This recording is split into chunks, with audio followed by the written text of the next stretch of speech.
The first time the old parrot Psalm said the dead man's name, Orrin Bell nearly dropped the cage.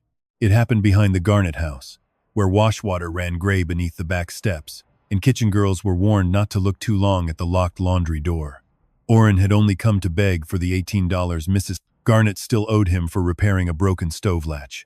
$18 stood between him and the street, and a crippled prospector with no claim, no family, and no clean reputation could not afford pride.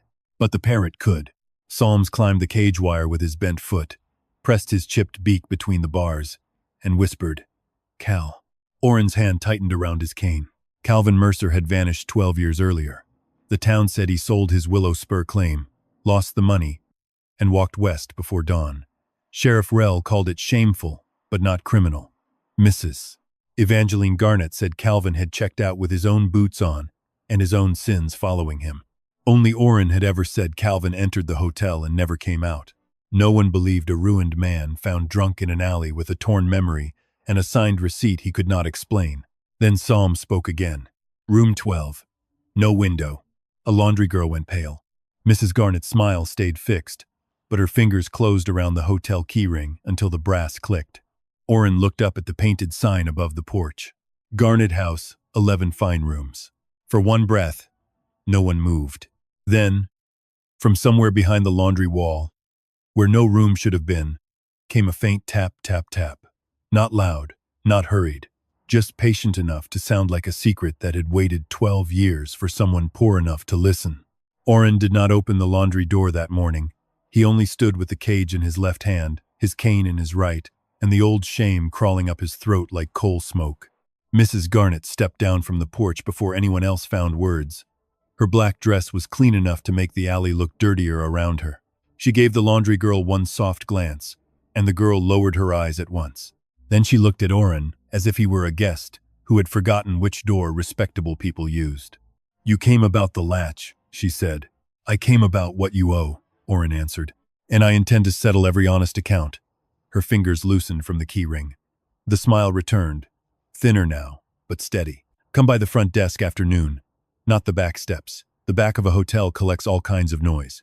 Psalms shifted inside the cage. His old green feathers lay rough against his neck, and one yellow eye stayed fixed on the laundry wall. He made a small clicking sound, the way he did when rain pressed on tin, or when Orrin opened Calvin's old tobacco box. Mrs. Garnet heard it. Orrin saw that she heard it. Before he could speak, Sheriff Amos Rell turned into the alley, with his thumbs tucked in his belt and his hat low over his brow. He did not look surprised to see Orrin there. Men like Rell had a way of arriving after a warning without admitting anyone had sent one. "Bell," the sheriff said. "You bothering hotel staff again?" The word again did its work. The laundry girl pulled her shawl tight. The cook leaned out, then disappeared. Across the street, a teamster paused with a crate on his shoulder, waiting for the old joke to begin. Orrin had been the joke in Garnet Bend for 12 years. Once, men had crossed desert flats with him because he could read a ridgeline at dusk and smell wet gravel before a storm. Calvin Mercer had called him the steadiest pickman west of Mercy Flats. That was before the beam came down in the hotel stable, before Orrin woke with his leg bent wrong, a receipt in his pocket, and Calvin gone from every book that mattered. The sheriff's report had been 6 lines long. Calvin Mercer, prospector, sold Willow Spur claim for cash, left town voluntarily. Orrin Bell found intoxicated. No evidence of crime. Case closed. Those 6 lines had outlived every protest Orrin made.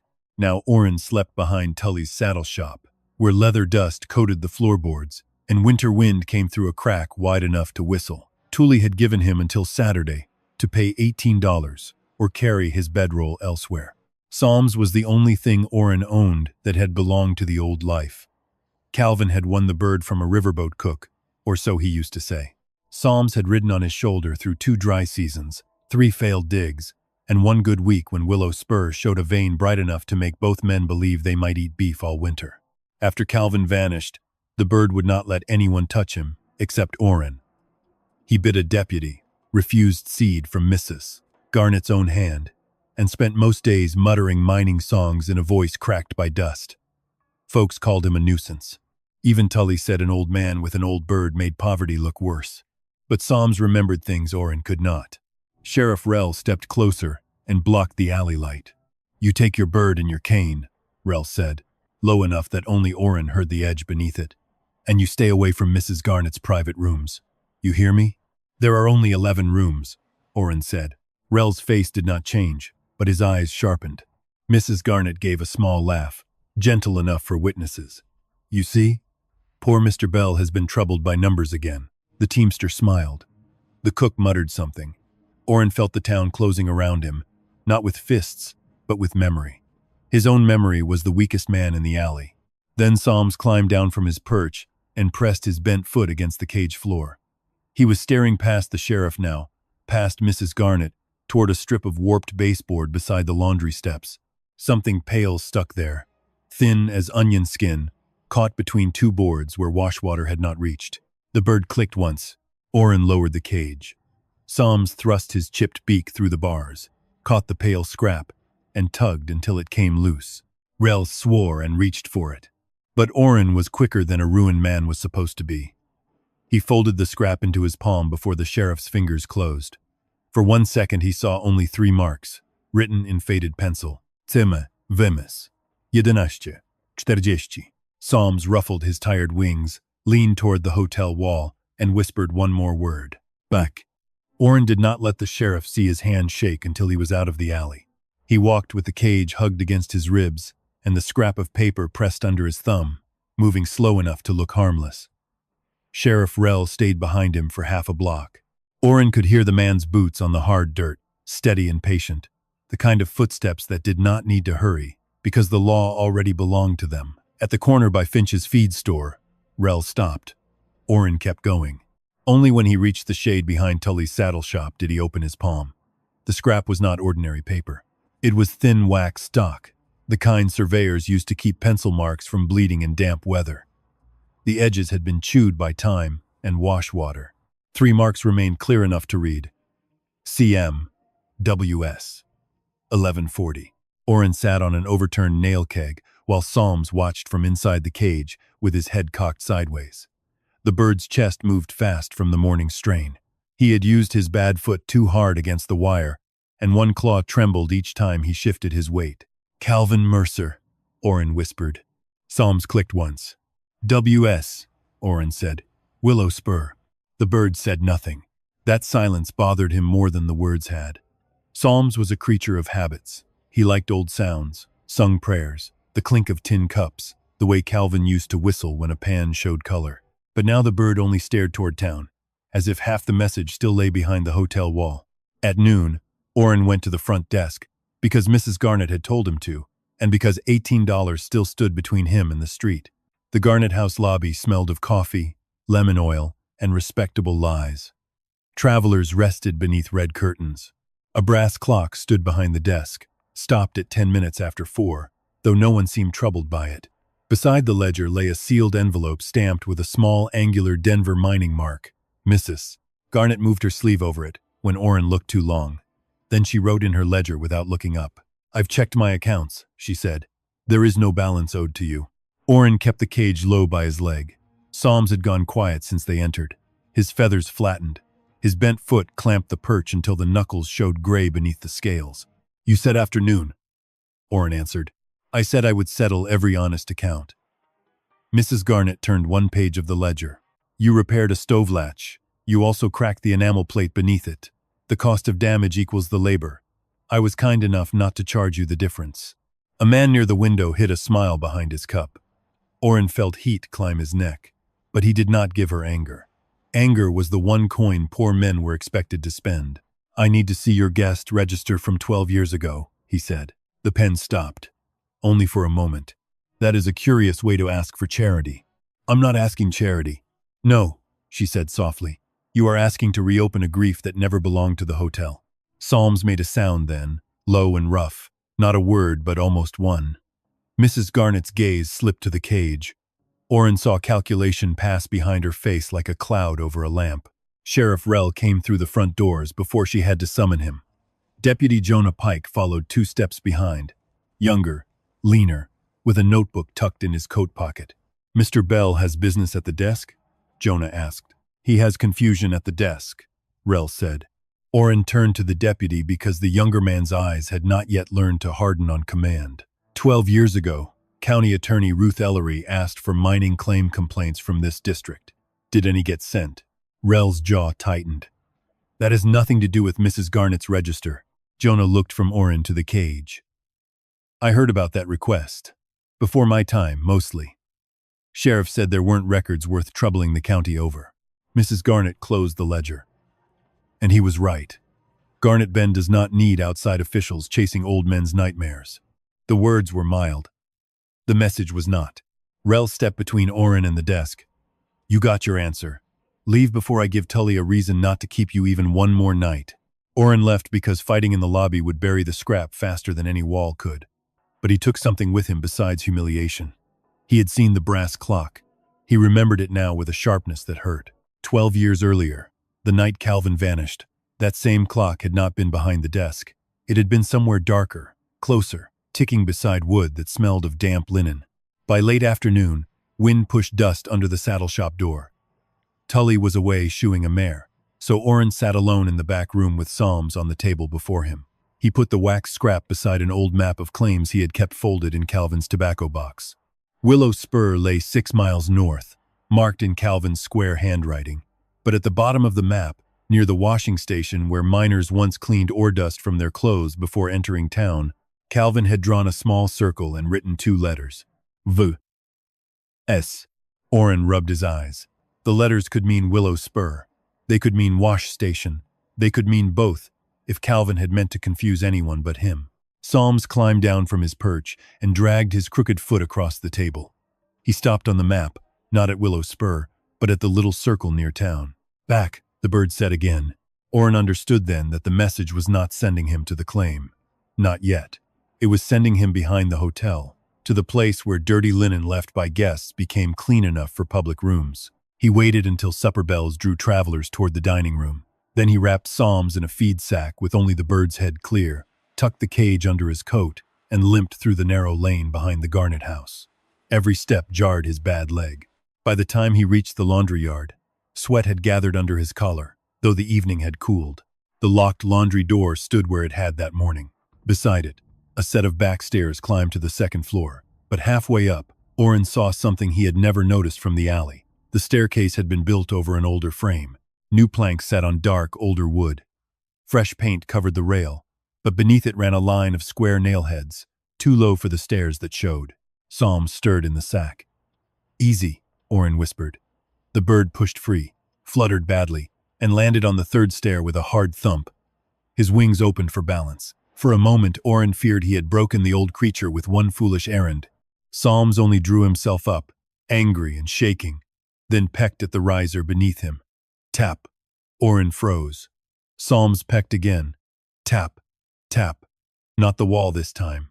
The stair. Orrin knelt with pain burning through his hip and ran his fingers along the riser. The paint had blistered near the corner. Under the blister was a thin seam, and inside that seam sat a sliver of brass, no longer than a match head. He worked it loose with his pocket knife. It came out bent and dull, stamped with a tiny number. 12. A door opened inside the laundry room. Orrin closed his fist around the brass and reached for Psalms, but the bird had already gone still. From the other side of the door came a woman's whisper. Mr. Bell, Mara Finch said, so quietly the hinges seemed louder than her voice. If you found that on the stair, you need to leave before she counts the keys. Mara Finch opened the laundry door only wide enough for one eye, one hand, and the smell of wet linen to slip through. Orrin kept Psalms tucked against his coat and did not move from the stair. The brass sliver burned inside his fist. He could feel the stamped number against his palm like a small, hard tooth. What key? He asked. Mara looked over her shoulder before answering. She was younger than Orrin remembered, or maybe fear made everyone look unfinished. Her sleeves were rolled to the elbow. Soap had reddened her hands. A loose strand of hair stuck to her cheek, and her eyes kept flicking past him to the far end of the alley, where Mrs. Garnett's kitchen window glowed yellow. The back ring, she said. She counts it after supper. Every night. Front rooms, linen room, pantry, cellar. She counts them twice if guests complain, or if Sheriff Rel comes through the lobby. What about 12? Her face tightened. Don't say numbers by that door. It was the wrong thing to tell a man who had spent 12 years being ordered away from doors. Oren stepped one stair lower, enough to spare his bad leg, not enough to leave. That piece came out from under the riser, then put it back. Why? Mara's mouth opened, then closed. Inside the laundry, water dripped steadily into a tub. Somewhere deeper in the hotel, silverware clinked and a woman laughed at a dinner table, clean and far away from the back stair. Mara wiped her hands on her apron. Because things that come loose in this house have a way of being blamed on whoever touched them last. Before Oren could press her, Psalms pushed his head out from beneath the feed sack. The bird's chest fluttered. He looked toward Mara with one bright eye and gave a thin rasp. "Wash," he said. Mara went pale in a way that had nothing to do with lamplight. Oren heard it too. Not Willow Spur. Wash. The little circle on Calvin's map. The old wash station near town, where miners scrubbed red dust from their sleeves before bringing ore samples to buyers who paid less if a man looked desperate. Maybe W.S. had not pointed to the claim at all. Maybe Calvin had left Oren a trail through water, soap, and dirty linen. "Did Calvin come through this laundry?" Oren asked. Mara's fear turned sharp. "I was 15 when he disappeared. But you worked here." "I carried sheets. I emptied tubs. I didn't keep the hotel book." "Who did?" "You know who did." Hollis Vane had kept nearly every book in Garnet Bend at one time or another. Guest registers, claim notices, debt papers, parcel receipts, witness copies. He had narrow shoulders, ink on his cuffs, and the kind of voice that sounded apologetic even while it shut a door. 12 years ago, he had written the clean line that said Calvin Mercer had sold Willow Spur and left town. Men believed lines like that because lines did not limp or smell of whiskey. Mara heard footsteps inside and pulled the door closer. "If you want the wash station, go before sunrise. The old trough house is still there. Don't come back here tonight." Was Calvin there? Her eyes lifted to Psalms, then to Oren. "I heard a bird screaming once. That's all I know." The door closed. Oren stood on the back stair until pain forced him down. He wanted to tear up the riser, break the lock, drag every hidden thing into the alley. Instead, he put the brass sliver in his tobacco tin with the waxed scrap. Anger would make Sheriff Rell's work easy. Patience, he had learned too late, was sometimes the only tool left to a poor man. Before dawn, he went to the wash station.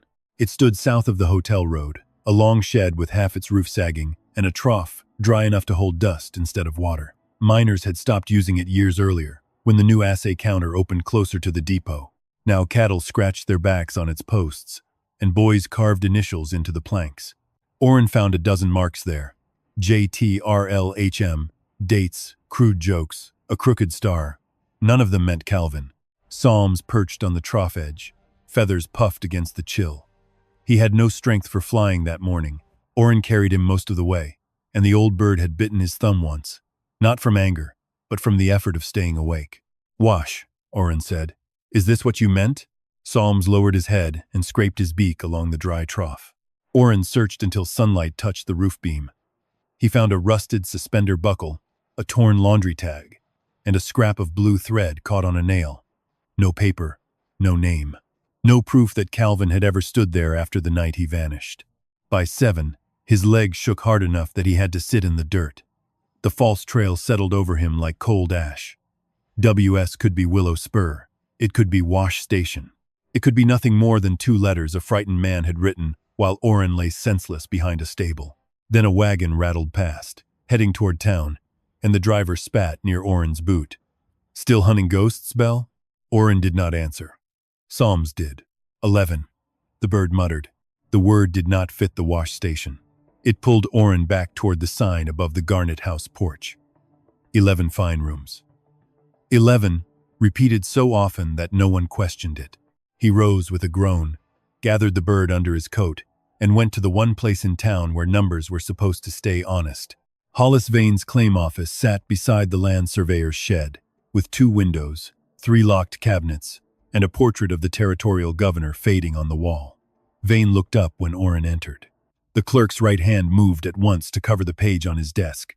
"Mr. Bell," he said, "I am not open for disputes before 9. I don't have a dispute. I have a question. Most disputes begin that way." Oren placed a nickel on the counter. It was foolish. He needed every coin. But men like Vane loved the shape of procedure.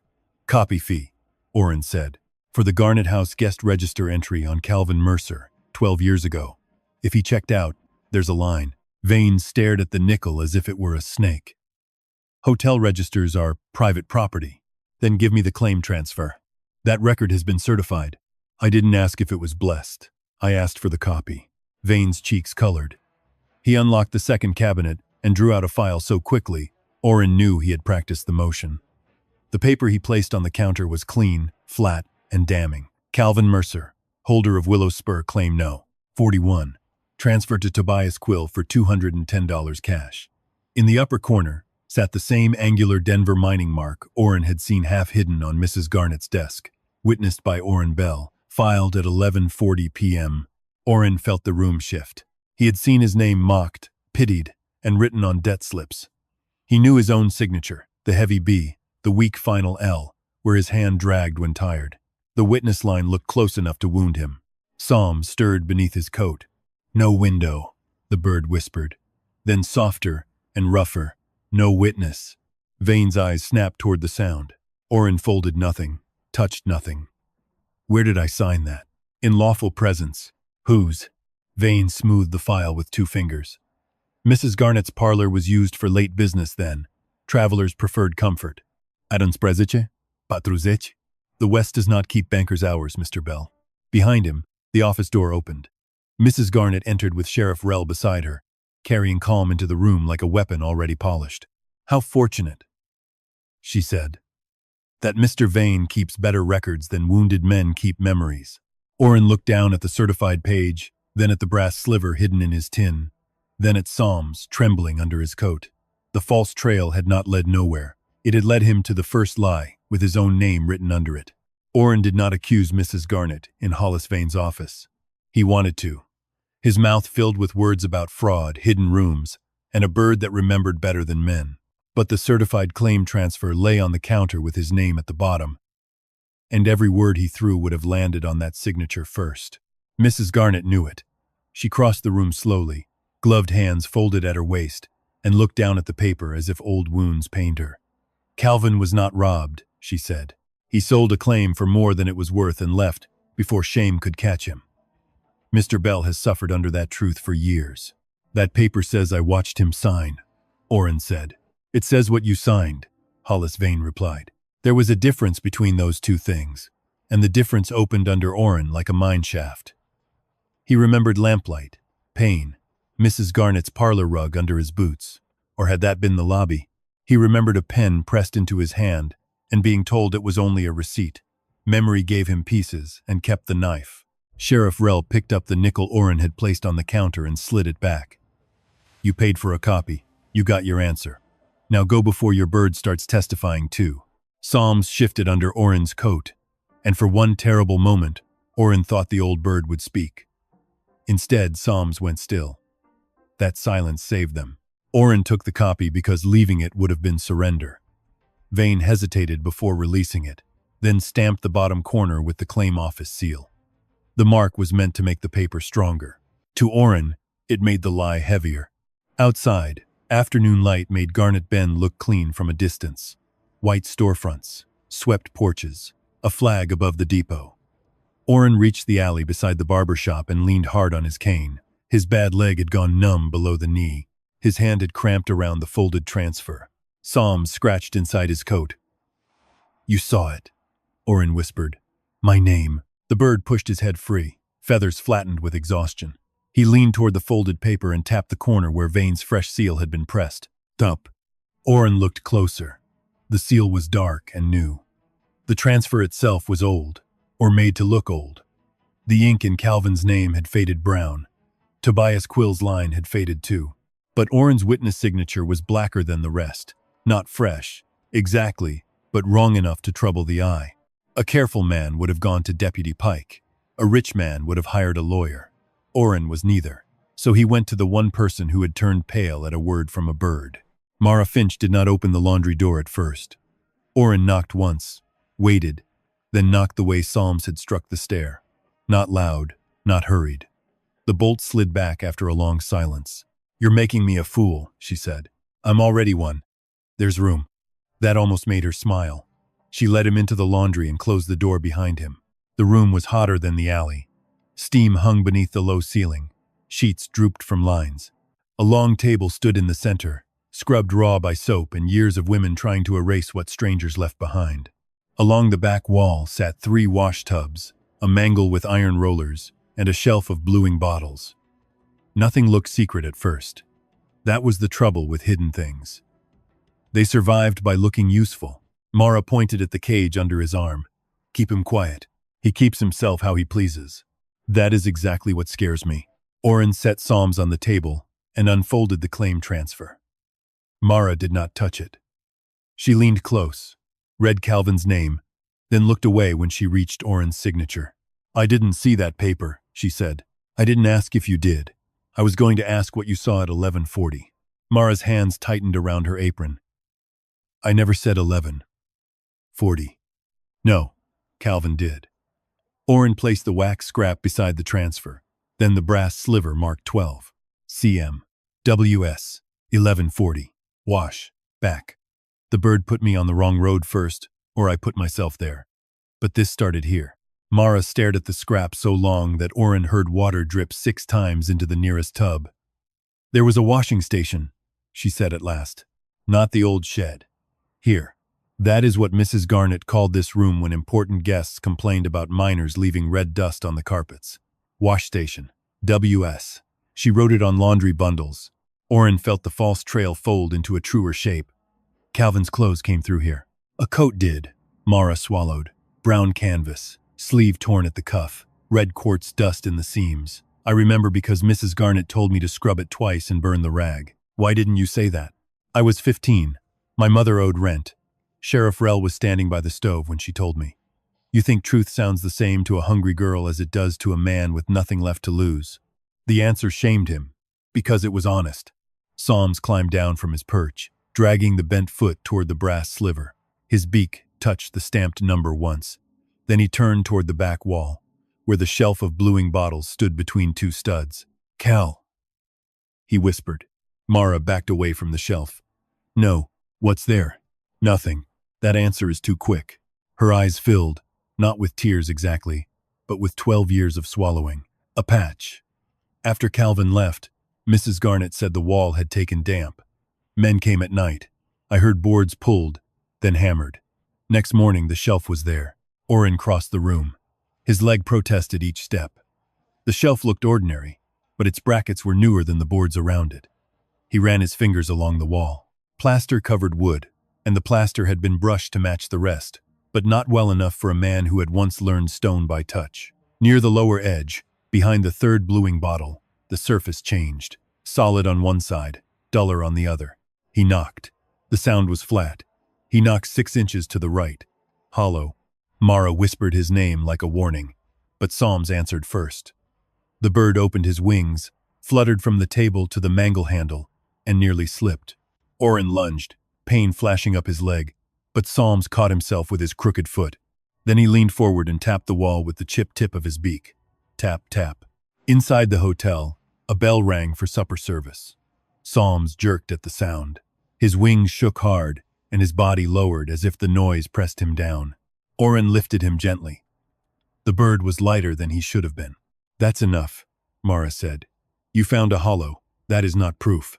No, Oren said. It's a door pretending to be a wall. Mara shook her head. You break it, Rell jails you. Mrs. Garnett says you damaged private property. Vane says the transfer stands. The town says the cripple finally lost the rest of his mind. Oren looked at the wall, then at the paper with his own name, lying like a trap on the laundry table. For the first time that day, he understood the shape of the enemy. It was not one locked room. It was a hotel, a claim office, a sheriff, a register, a woman's smile, and a town trained to trust clean ink more than dirty hands. He reached for the shelf, not to pull it down, but to lift one bluing bottle. Behind it, something had been wedged into a crack. A narrow strip of cloth, brown with age, tied around a button made of black horn. Mara made a sound before she could stop herself. That was on the coat, she said. Oren held it up to the lamplight. Scratched into the back of the button with a knife point were 2 letters, uneven but clear. C. Emmy. From the hallway beyond the laundry came the faintest turn of metal in a lock. Mara blew out the lamp before Oren could move. In the sudden dark, Psalms pressed his head against Oren's wrist and whispered, not to the wall this time, but to the door. She counts. Mrs. Garnett did not open the laundry door at once. She waited with the key still turned in the lock, as if silence itself were another room she owned. Mara moved first. She took the button from Oren's hand, pushed it beneath a folded sheet, and pointed toward the drying press beside the tubs. Oren should not have fit there. His bad leg made tight places cruel, and Psalms had begun to tremble from the supper bell, still ringing somewhere in the hotel. But fear folded him smaller than pride ever could. He slipped behind the hanging linen, held the old bird against his chest, and steadied his cane before it struck the floor. The door opened.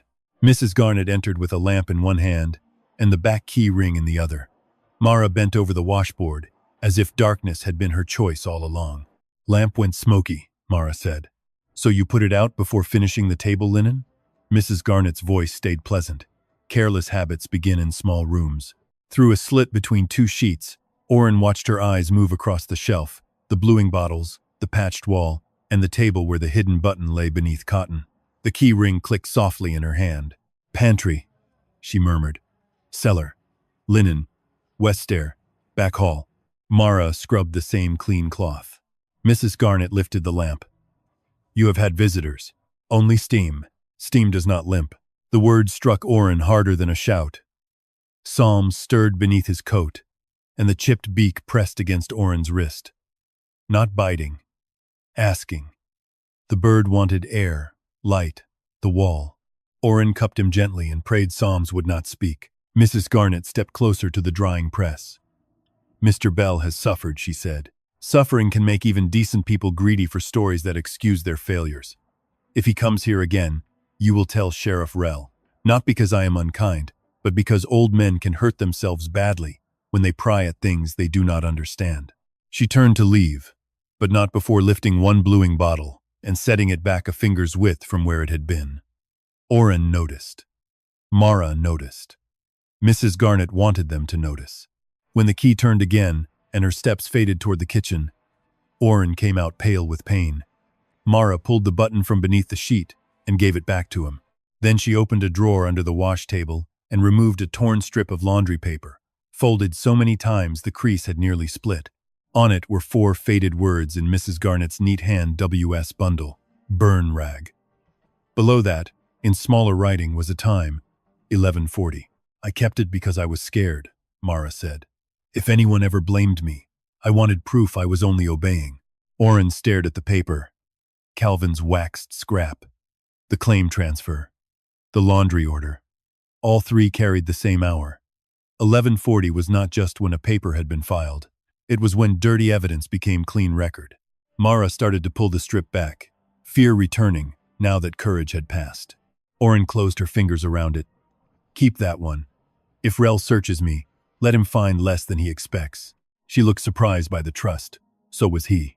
The alley had cooled by the time Oren escaped through the cold door, with Psalms under his coat. Twice he had to stop and lean against the hotel wall, feeling the building hum with voices and dishes. Behind one of those walls sat a space the hotel did not name. Behind that space, if Calvin had been brave enough, there might still be something that could speak without a bird. Tully was waiting in the saddle shop when Oren came in. He sat beneath a hanging bridle, turning his hat in both hands. Sheriff stopped by, Tully said. I figured. Said if I keep harboring trouble, my license for leather trade could get looked at. I don't know what that means, but I know I can't afford to learn. Oren nodded. He was too tired to be angry with a man protecting his own roof. Tully swallowed. Saturday still stands. $18. I'm sorry. After he left, the back room felt smaller than before. Oren set Psalms on the table. The bird did not climb to his perch. He crouched low, wings loose, one crooked foot drawn close to his body. Oren put water in a tin lid and waited until Psalms dipped his beak. Only then did he unfold the claim transfer copy and place Calvin's button beside it. For a while he only looked at his own name. Oren Bell, witness. The words had the ugly patience of a noose. Maybe Mrs. Garnett had not needed to forge anything. Maybe a drunk, wounded Oren had sat in a warm parlor while Calvin stood somewhere beyond a door. Maybe he had signed because someone told him the paper meant a bed, a bandage, a meal. Maybe Calvin had called out. Maybe Orrin had not answered. 12 years of defending himself had never filled the holes in that night. Solms shuffled across the table and tapped the lower corner of the transfer, where Vane had stamped the fresh office seal. Orrin almost pushed him away, then saw what the bird's beak rested on. Not the seal, but the witness line. Tap. Orrin Bell, the bird rasped. Yes, Orrin said bitterly. I know my own name. Solms tapped again, then dragged his beak toward Calvin's tobacco box. The box sat under a folded rag, because Orrin was foolish enough to keep relics, and poor enough to call them property. Inside lay a dull flake of quartz, a broken pencil, Calvin's old map, and the receipt Orrin had been found with the night everything ended. He had kept it for the same reason a man keeps a thorn he cannot pull free. The receipt was from Garnet House. 1 cot, 1 bandage, 1 meal, paid in advance. At the bottom was Orrin's signature, dragged and uneven, written by a hand half numb with pain. Solms clicked. Softer now. Orrin set the receipt beside the claim transfer. At first, shame would not let him see it. His eye kept reading guilt where there was only ink. Then the two signatures began to settle into each other. The same heavy B, the same broken curve in the O, the same weak final L, fading at the same angle. 2 exactly. A man might sign his name alike 100 times. He would not pause in the same place, shake at the same stroke, and lift the pen with the same tiny hook unless one signature had been laid over another and traced by lamplight. Orrin stopped breathing. The witness line was not a memory. It was a copy. He carried the papers to the window and held them against the last gray light. The receipt beneath showed through the thinner claim paper, just enough for the lie to reveal its method. The witness signature on Calvin's transfer had been born from the receipt Orrin signed while hurt and dazed. Not proof enough for a court, maybe, but enough to change the shape of his soul. He had been weak that night. He had been drunk before the beam came down. He had needed help from people who used need like a hook. But he had not watched Calvin sell Willow Spur. He had not stood witness while his friend was erased. Solms lowered his head until his chipped beak touched the receipt. Cal knew, the bird whispered, or something close enough to break Orrin where anger had failed. Orrin sat back on the nail keg. For the first time in 12 years, grief came without the old taste of self-disgust. It did not make him strong at once. It made him quiet. Then it made him careful. He folded the receipt apart from the transfer, hid the button in his cane handle, and slipped Calvin's tobacco box beneath a loose floorboard. By morning, Sheriff Rell would likely search the room. Mrs. Garnet would count keys, papers, witnesses, and weaknesses. Let her count. Orrin looked at Solms, who had fallen asleep with one foot still touching the receipt. You brought me back to the right, shame, he said. At the front of the shop, the door latch lifted. Orrin blew out the lamp and slid the transfer inside his shirt, just as Sheriff Rell's voice entered the dark. Bell, he called. Mrs. Garnet says you stole something that belongs to her. Sheriff Rell entered Tully's saddle shop with Deputy Jonah Pike behind him, and no warrant in his hand. That was the first thing Orrin noticed.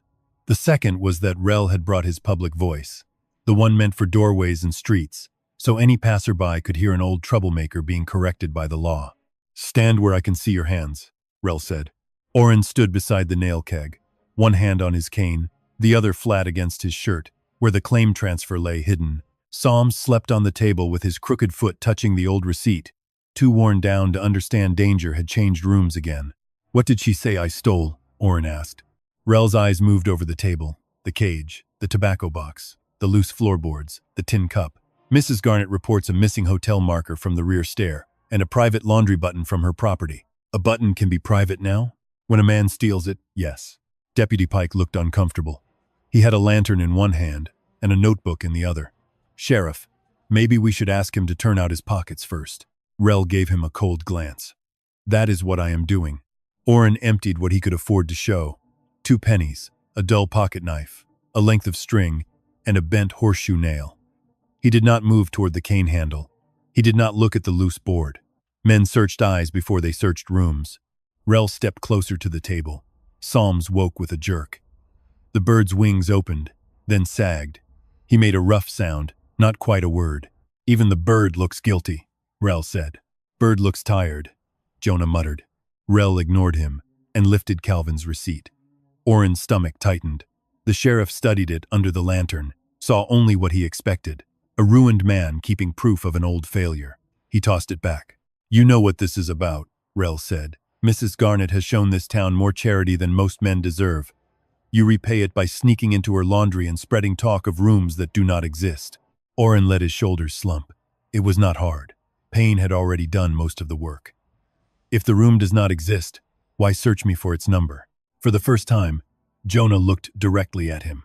Rel's jaw moved. I am searching you for stolen property. Then name it. The marker. What kind of marker? The sheriff's patience thinned. He turned toward the back shelves and began pulling open drawers. Leather scraps fell to the floor. Awls rolled under the table. Orrin watched him ruin Tully's order and understood the purpose. Rel did not need to find the brass. He needed everyone in town to hear that Orrin had been searched for theft. Jonah moved more slowly. When he bent near the table, Psalms leaned toward him and whispered, No window. The deputy froze. Rel heard it too. Get that cage covered. It isn't in the cage, Orrin said. Psalms dragged himself across the table toward the receipt. His beak tapped the paper once. Then the claim transfer hidden under Orrin's shirt crackled faintly when Orrin breathed. Rel's head snapped toward the sound. Inside your coat, Orrin had one heartbeat to choose. If Rel took the transfer, Mrs. Garnet would have it by morning. If Orrin fought, the sheriff would jail him. So he did the only thing left to a man who could not outrun the law. He fell. He did not fake the pain. He only stopped resisting it. His bad leg buckled, his cane struck the table, and Psalms erupted in a wild beat of wings. The lantern swung. Jonah reached for Orrin. Rel cursed and grabbed Psalms before the old creature hit the floor. But Psalms bit the sheriff's thumb hard enough to draw a shout. In the confusion, Orrin slid the transfer into the split seam beneath the table edge. Jonah saw him do it. Jonah said nothing. Rel shoved Psalms back toward Orrin. Keep that thing away from me. You came close, Orrin said, breathing hard. The search ended with no brass marker, no button, and no clean victory for anyone. Rel still walked Orrin to the street so neighbors could see. At the saddle shop door, Jonah paused and looked back at the table seam, then at Orrin. It was not a promise. It was not even trust. But it was the first time in 12 years a lawman had seen something and chosen not to bury it. After midnight, Orrin returned to the alley behind the Garnet house. He did not come alone. Mara opened the coal door before he knocked twice, and Jonah Pike stood in the shadow beside the laundry steps with the lantern hooded low. The deputy had brought no bad shine, no official paper, and no proud speech. If Rel asks, Jonah said, I followed you to prevent damage. If Mrs. Garnet asks, then I am already finished. Mara held up the laundry order with the 1140 note. Orrin held the traced transfer and the old receipt. Jonah had retrieved both from the table seam after Rel left. The brass marker marked 12 sat hidden in Orrin's cane handle. The button marked CM lay in his vest pocket. It was enough to make a deputy doubt the wall. They went inside. The laundry room felt colder without the day's steam. Mara had moved the bluing bottles, but left one turned sideways as a sign. Psalms perched on Orrin's shoulder because he had refused the cage, though his claws trembled against the coat fabric. Twice, Orrin lifted a hand to steady him. Twice, the bird pushed him away with offended dignity. Jonah tapped the patched wall. Flat, flat, hollow, hollow again. There is space, he said. There is property, Mara answered. That is what she will say. Orrin removed the brass marker from the cane handle. Jonah held it near the wall, then crouched by the baseboard. A narrow groove ran behind the shelf bracket, almost hidden under plaster dust. The brass sliver fit the groove not like a key, but like a stop. When Orrin pressed it in, something inside the wall released with a small wooden sigh. Mara covered her mouth. A panel no wider than a man's shoulders loosened behind the shelf. Jonah caught it before it fell. The smell that came out was stale lamp oil, old paper, and linen shut away too long. Psalms lowered his head. Cal, he whispered. No one spoke after that. The space beyond the panel was not a full room at first, only a narrow passage behind the laundry wall. Orrin had to turn sideways. Jonah went first with the lantern. Mara followed with a hand on the back of Orrin's coat because his legs shook badly on uneven boards. Psalms stayed on his shoulder, silent now, pressed so low his beak touched Orrin's collar. At the end of the passage stood a door without a knob. On its inner side, someone had once painted a number in black. Most of it had flaked away. Enough remained. Jonah pushed the door open. The room beyond had no window. It held a square table, 2 chairs, A brass clock stopped at 11:40, and a shelf stacked with oilcloth packets tied in hotel twine. On the table sat a rusted inkstand and a blotter hardened with age. Oren saw scratch marks along one edge of the wood, cut in short, desperate strokes. Beside them lay a broken pencil stub. Mara made a small sound. "I cleaned that table once, after." She said a guest spilled lampblack. Oren touched nothing at first. He only looked.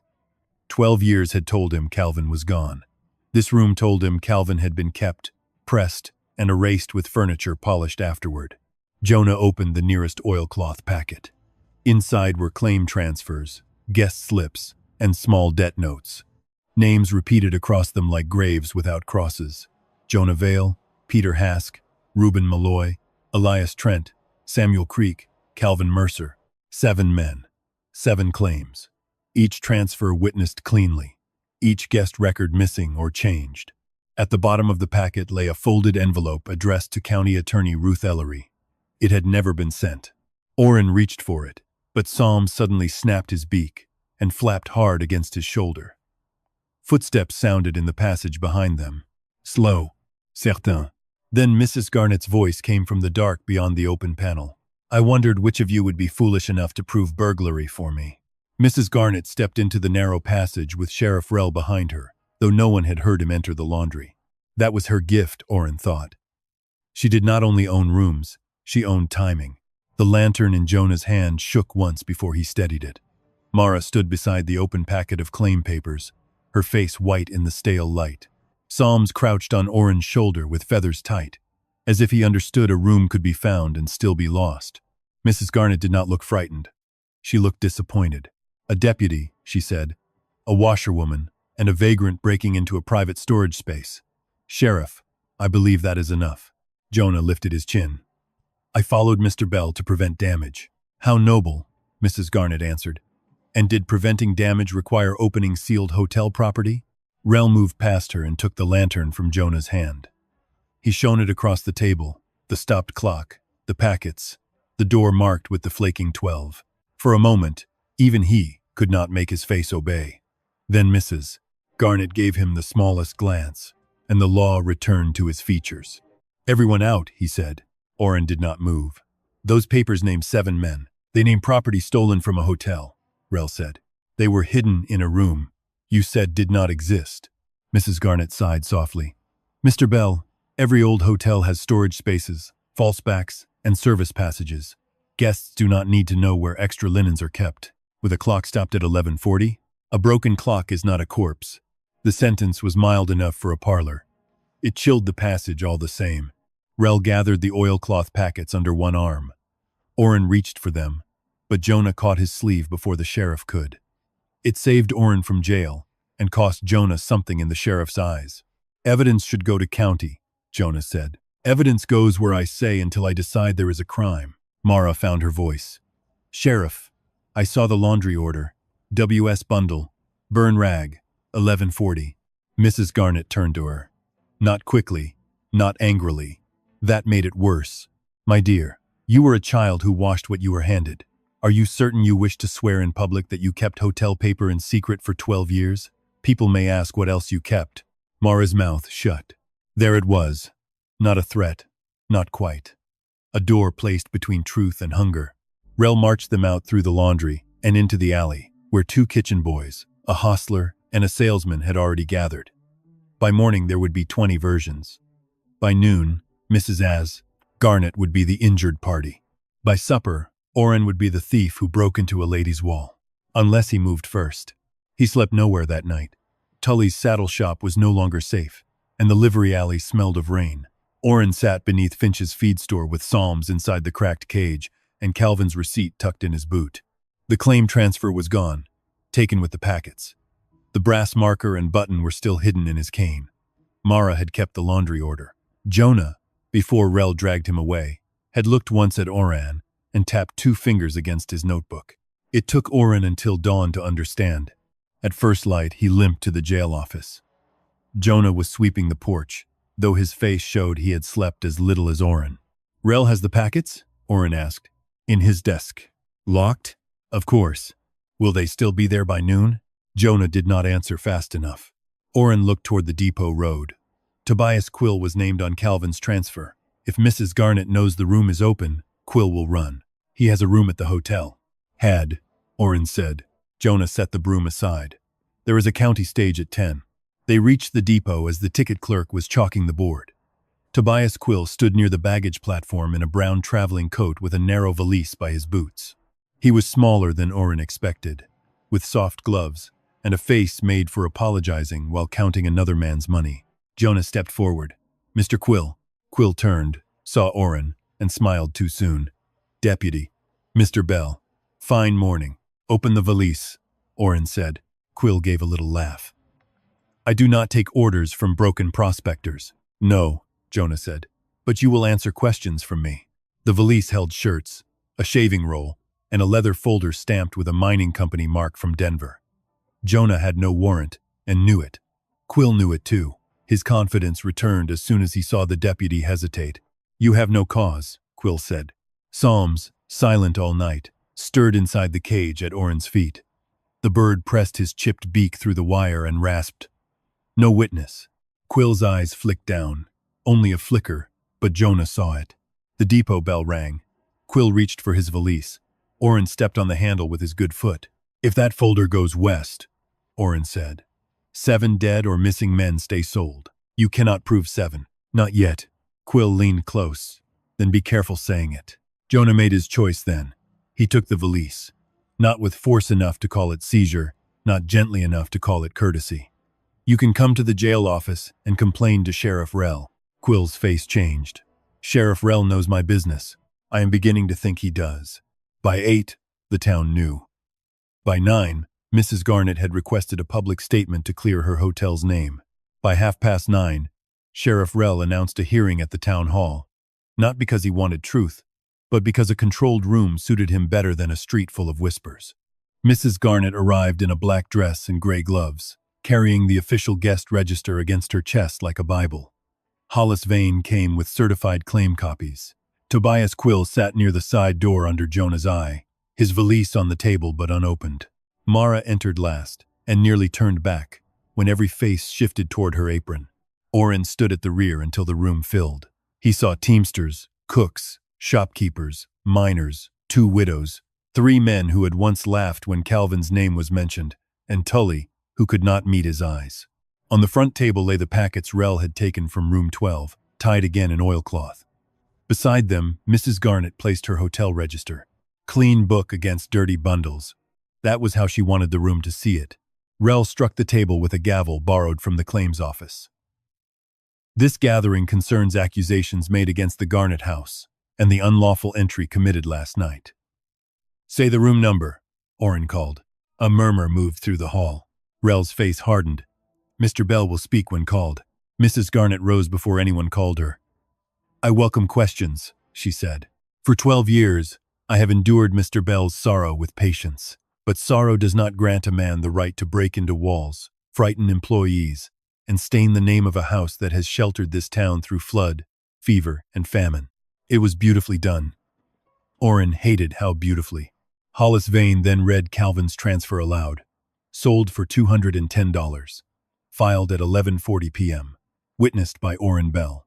The room turned before Orrin moved, and he felt the old verdict lowering itself over him again. This time he did not fight it with anger. He walked to the front, set Psalm's cage on the table, and took the old receipt from his boot.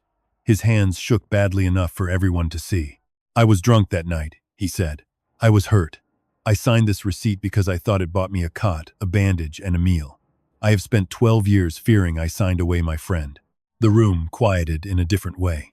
Orrin placed the receipt beside the certified transfer. "Look at the signatures. If I am to be shamed, let it be useful." Mrs. Garnett's smile held. Rell reached for the papers. Psalms suddenly climbed the cage wire with a strength that looked painful.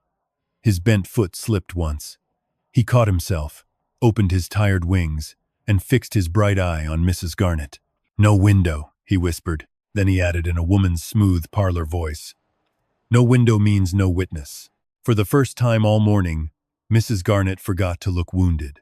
Mrs. Garnett recovered before the room did.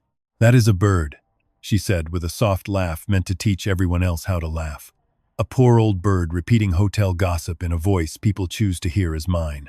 No one laughed. Psalms clung to the cage wire, breathing fast, his bent foot slipping every few seconds. Oren reached toward him, but the bird turned his head away, stubborn to the last. The room had heard the sentence. More than that, it had heard the way Mrs. Garnett's own face changed when it was spoken. Sheriff Rell struck the table. "This is enough." "No," Jonah Pike said. It was not loud. That made it carry farther. Rell turned slowly. "Deputy." Jonah stepped beside the table and placed Tobias Quill's valise where everyone could see it. Mr. Quill was leaving on the 10 o'clock stage. His folder bears the same company mark found on 3 transfers from the packets you took out of that room last night. "Unopened private property," Quill snapped. Mrs. Garnett folded her hands. "Then let it remain unopened until proper authority arrives." "Proper authority is convenient when the lock belongs to you," Oren said. Rell reached for the oilcloth packets.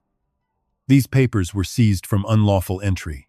They are not to be handled by every beggar with an accusation." A miner near the second row stood. "If my brother's name is in there, I want it read." Another man said, "Read them."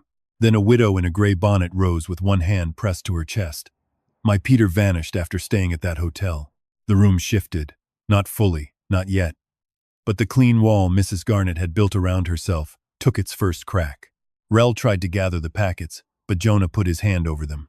"Sheriff, if you remove those now, you remove them in front of 40 witnesses. Rell's eyes burned. "You are forgetting who trained you." "No," Jonah said. "I am remembering why I took the badge." Mrs. Garnett changed weapons. She turned to Mara Finch. "Tell them what you know, Mara.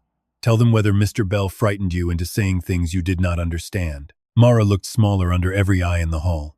Her fingers gripped her apron. For a moment, Oren saw the 15-year-old girl she had been, standing over a washtub while powerful people decided what truth would cost her family. "I kept a paper," Mara said. Mrs. Garnett's smile softened. Out of confusion, out of fear, Mara unfolded the laundry order and laid it beside Oren's receipt. Her hand shook, but her voice strengthened as she read. "W.S. Bundle, Burn Rag, 1140. Hollis Vane rose at once. "A laundry note proves nothing. W.S. could mean anything." "It meant wash station," Mara said. That was what she called the laundry when miners came through with ore dust on their clothes. Calvin Mercer's coat came through that night. Brown canvas, torn cuff, red quartz dust in the seam. Quill leaned toward the side door. Jonah saw and blocked him without a word. Vane opened his certified copy. "The legal record stands. Calvin Mercer transferred Willow Spur to Mr. Quill, witnessed by Oren Bell, filed at 1140. Oren placed the old receipt beside it, and my witness signature was traced from this receipt after I was hurt." "An old man's guess," Vane said. "Then hold them to the window." No one moved until the widow in gray stepped forward. She took the transfer and receipt, carried them to the town hall window, and held them to the light. Her mouth tightened. "The shake is the same," she said. "The last letter stops in the same place. Amir Rose." Vane reached for the papers. "She is no examiner." "No," Oren said. "She is someone who lost a man to your clean records." Rell struck the table again. "Order." But order no longer belonged to him. One by one the packets were opened. Jonah read the names because his voice did not tremble. Peter Hask, Reuben Malloy, Jonah Vale, Elias Trent, Samuel Creek, Calvin Mercer. 2 others, whose families had already left Garnet Bend, poorer than they came. Each packet held a guest slip, a debt note, and a transfer witnessed by names that appeared elsewhere on hotel receipts. Each transfer pointed through Tobias Quill to the same Denver mining company. Quill began sweating through his collar. "I bought papers presented as lawful." Mrs. Garnett looked at him then, and the look nearly silenced him. Nearly. Oren lifted the envelope addressed to County Attorney Ruth Ellery. "Calvin tried to send this." Mrs. Garnett's voice turned cool. "A sealed envelope found in my wall by trespassers. You cannot prove who placed it there." Psalms made a weak rasp. Oren opened the flap carefully. Inside was a half-written letter in Calvin's square hand. It named no hidden room. It accused no one directly. It said only that if anything happened to him, the county should compare hotel receipts with claim witnesses, and that men were being made to sign what they did not understand after entering a room with no window. That was when Mrs. Garnett made her mistake. Calvin always did use too many words, she said. The hall went still. Orrin turned toward her. You said he checked out with his own boots on. You said he sold and left. You said he never needed your hotel to keep him, but you know how he wrote. Her smile remained, but nothing behind it did. Rel moved fast. He snatched the letter from Orrin's hand and declared, "Stolen property." Psalms screamed. It was not the loud scream of a healthy bird. It tore out of him thin and ragged, but it cracked the room open. He flung himself from the cage, missed the table, struck the register, and sent Mrs. Garnett's clean hotel book sliding across the floor. Pages burst loose where old thread had been cut and resewn. Jonah dropped to one knee and caught the book before Rel could. A loose page lay half out of the binding. On one side were normal guest entries. On the other, pressed faintly backward from a removed sheet, was a name. Calvin Mercer. Room 12. Mrs. Garnett lunged for it. The widow in gray stepped between her and Jonah. For the first time, Mrs. Garnett's voice lost its parlor warmth. Move. The widow did not. Rel looked at the crowd and found no easy obedience there. Quill sat down as if his knees had been cut. Vane stared at the floor. Mara covered her mouth, crying without sound. By afternoon, a rider had gone to the county seat with Jonah's notebook copies, Calvin's letter, the loose register page, and 2 men from town as witnesses. County Attorney Ruth Ellery arrived near dusk, not as a rescuer, but as a woman who had been waiting years for records. Someone was brave enough to place in her hands. She sealed the packets, ordered Tobias Quill held for questioning, suspended the disputed transfers, and told Sheriff Rel to surrender the jail keys pending county review. Rel looked to Mrs. Garnett. Mrs. Garnett did not look back. When Ruth Ellery asked Orrin what charge he wished first recorded, he looked around the hall. At Mara, at the widow, at Jonah Pike, at Tully standing near the rear with his hat in his hands, at the old Parrot lying exhausted against the register he had broken open. Start with Calvin Mercer, Orrin said. Then read the others out loud. So they did. Public justice did not sound like cheering. It sounded like names spoken correctly after years of being bent. It sounded like widows learning their grief had not been madness. It sounded like a town realizing that clean curtains could hide dirty rooms, and that a man with a limp might have been telling the truth all along. That night, after Mrs. Garnett was taken upstairs to pack under guard, and Sheriff Rel sat in his own jail office without keys, Orrin returned to room 12. Jonah offered to come with him. Orrin shook his head. The room looked smaller by lamplight. The table, the stopped clock, the 2 chairs, the wall without a window. Nothing in it could hurt Calvin now. But Orrin still entered softly, as if a friend were sleeping. He placed Calvin's black horn button on the table. Beside it he set the old receipt, not to keep the shame alive, but to leave it where it belonged. Psalms rested inside the open cage on the floor. He had not spoken since the hearing. His eyes were half closed, and each breath moved through him like a small, hard journey. Orrin sat in the chair opposite the one Calvin might have used. I was late, he said. The room gave no answer. I was weak. I was drunk. I was scared. But I did not leave you on purpose. Psalms opened one eye. Orrin took Calvin's tobacco box from his coat and placed it on the table too. You tried to send me back. Him too. Took me 12 years to listen. The old bird shifted, dragged himself to the cage door, and climbed onto Orrin's boot. Orrin bent and lifted him with both hands. Psalms weighed almost nothing. Cal, the bird whispered. Not room 12. Not no window. Just the name.